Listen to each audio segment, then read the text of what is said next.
G'day you beautiful people, welcome back to Paragon. Today we're going to be taking a look at Howitzer. We're going to have a look at his stats and abilities, and then I am going to show you my build for Monolith. So if you're going to find this video useful or you like it at all, please drop me a like down below. It helps a lot. Consider subscribing for more Paragon content.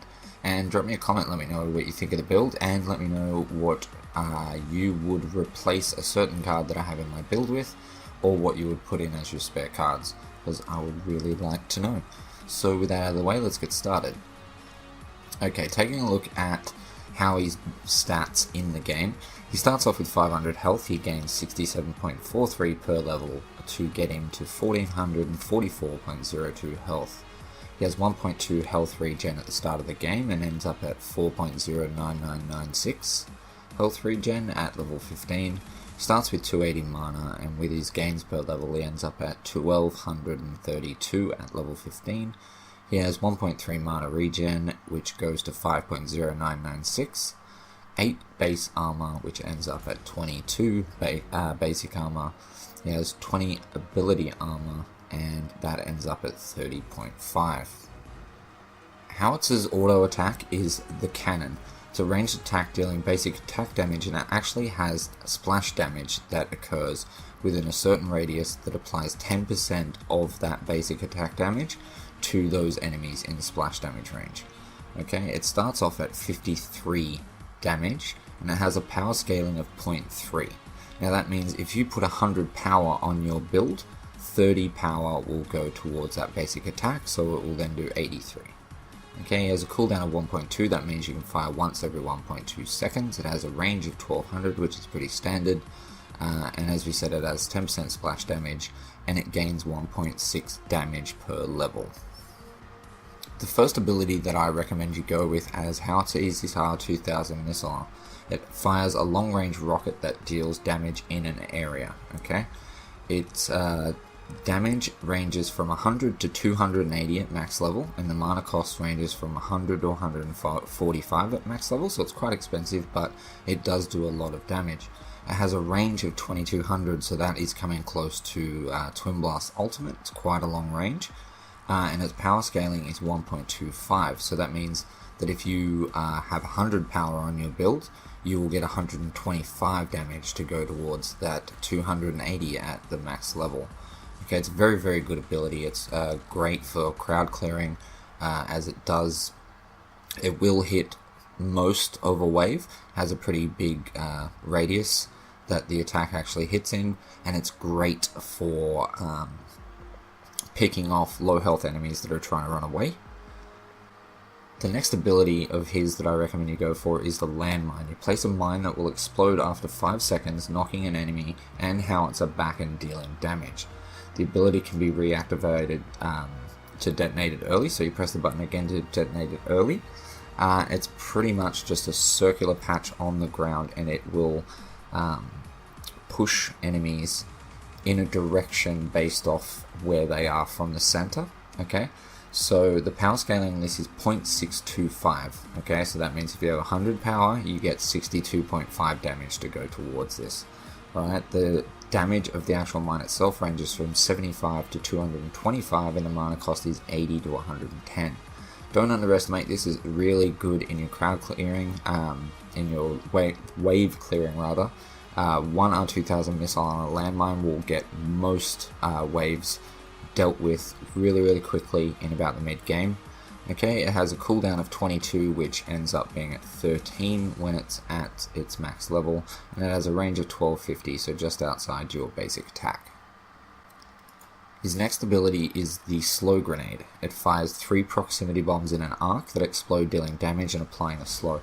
Now this is a very, very short range ability. Okay, it has a movement speed slow that starts at 170, and at its max level actually hits 350, which is huge. That's putting people to a crawl. Okay, so they won't be able to run out of team fights.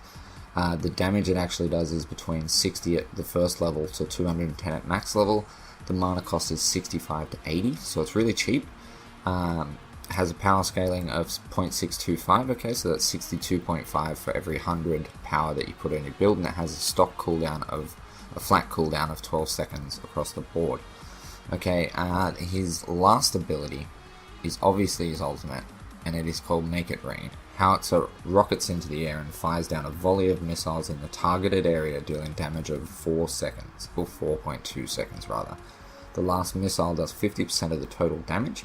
The ability damage on this starts at 340, and at level 3 it hits 700. Okay, the mana cost is 100, 125, and 150 at max level. Has a range of 1750, so you can put this a little bit out. It has a cooldown of 90, 70, and 50 seconds. So 50 seconds at level 3 is pretty cool. You can use it quite a lot. And it has a power scaling of 3. So every 100 power that you put in your build, it will gain 300 damage. Okay, so even with just 100 power, that will take your ultimate from 700 to 1000. Okay, so it's really good ability. Now, all of his abilities are great. Howitzer is an advanced hero. He's a very finicky hero. But with a little bit of practice and getting used to his abilities, if you use them all together in a proper fashion, because they do synergize extremely well with each other, you can pull off some great stuff. His landmine is not only good for knocking people away from you, it's really good to just pop in front of you and then let it off as you run over it to push you forward, or to push minions off of your tower early game. A lot of the times what I will try to do is slow an enemy with my slow grenades, use my ultimate on top of them, and then because they're slowed, I have enough time to realize which direction they're running, so I can put a landmine in front of them and knock them back into the ultimate and hit them with an R2000 missile to finish them off. Everything just works so well together. He's such a great hero, and as I said, if you do give him a chance, he is a really, really great hero. He's very, very powerful in Monolith, and a lot of competitive teams actually run him as a carry instead of running a ranger. Now, if we go over and have a look at his build that I've created, which I call Rocket, you'll notice I only have 36 of 40 slots, okay? We'll get to that in a second. Okay, so I start with the Warlord. You can run anything you like, that will all work for him. The first things that I take when I start the game is a Scout's Ward and a Healer token. Okay, strongly recommend you take the Healer token, but the Scout's Ward, that is completely up to you if you want to take that straight up. But I would recommend taking one, because although they are visible for the enemy to see on the map and just come over and destroy, it's a little bit of vision early game, very, very cheap. You still get your two wards for 1 point, so it's quite good. Okay, so next up we have a Lord's Ward. It's 3 points. I do not put anything on it because, as you'll see, it does not actually have a fully upgraded bonus. So this is just my cheap ward.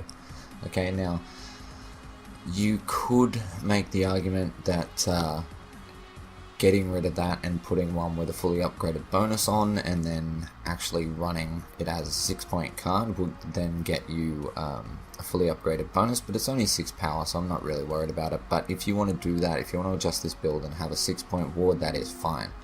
Okay, so the first three things we're going to cover are my starting cards. We have an Amp Crystal, a Mutagem, and a Solaris Reactor.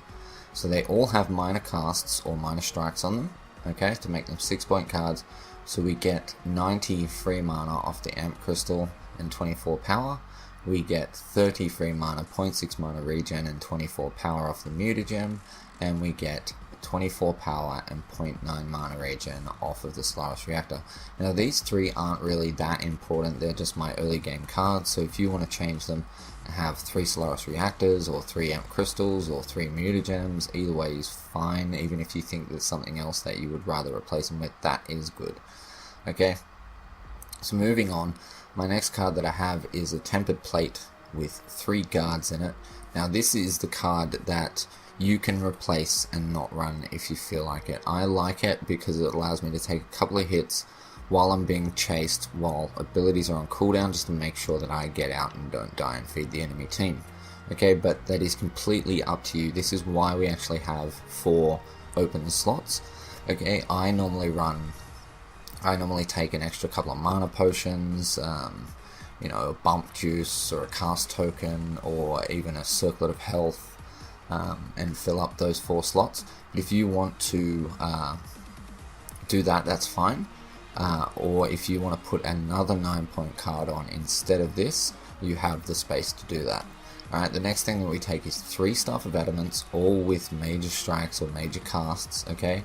Gives us 90 mana over the 3 cards, and a lot of power. Now, I don't tend to have much of an issue with mana, so I don't build anything on my final build to give me a lot of extra mana. I go for the fully upgraded bonus of the power, just to make him as strong as humanly possible. And we combat the lack of mana with a 12-point Solaris Reactor, which is giving us 3.6 mana regen, okay, on top of his base regen. So we've got a lot of mana regen, we've got a little bit of mana, we've got a little bit of sustain, and we have a lot of power, okay? So in the end it ends up being 4 12-point cards, a 9 and a 3. So as I said before, if you wanted to make this a 6-point card, and use, say, a Brawler's Ward, that is fine. You could then, if you didn't want to run a Tempered Plate, you could make this a 6-point power card, or a a 6-point Amp Crystal, or a 6-point Staff of Adamant, whatever you wanted, because then you would be running 4 12s and 2 6s.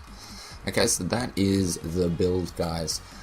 If you did find this helpful at all, please drop me a like down below, leave me a comment, let me know what you think of the build, and let me know what you are using these 4 points for in your build, and let me know if you're keeping the Tempered Plate on. Try it out the way it is, and then see what you want to do with it, and let me know what you've done. I would be very interested to hear how you've changed this build. Please subscribe for more Paragon content, and as per usual, thank you so much for watching. I love your face, and I'll catch you in the next one. Peace.